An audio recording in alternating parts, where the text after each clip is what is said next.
Ito ang isang kanta na ginawa ko tungkol sa pagmamahal ko para sa Pilipinas. Nung nadestino ako sa Pilipinas, hindi ko alam kung saan bandayan. Sinabihan lang na ang bait ng tao at maino.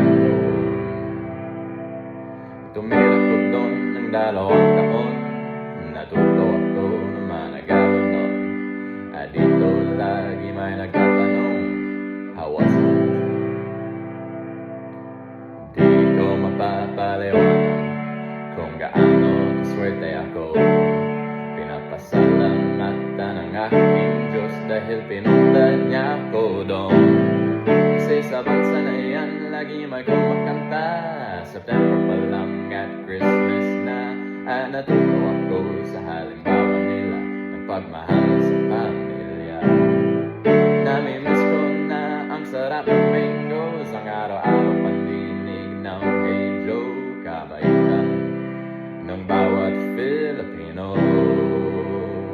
Grabe yun ang gusto ko.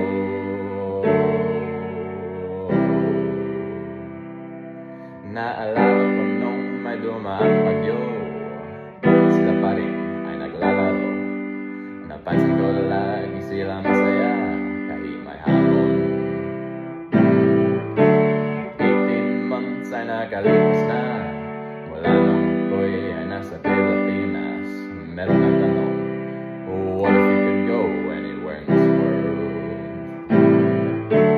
Ayaw ko nasa Perth, di ko gusto Japan, huwag na rin sa Australia. Gusto ko lang punta sa Pilipinas, ang napakapuno sakay sa jeepney.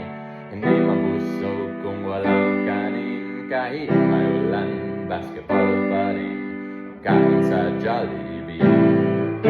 Magandang umaga sa simbahan, adobo, sisig at sinigang. At syempre, lagi tumatawa. Grabe yun ang gusto ko.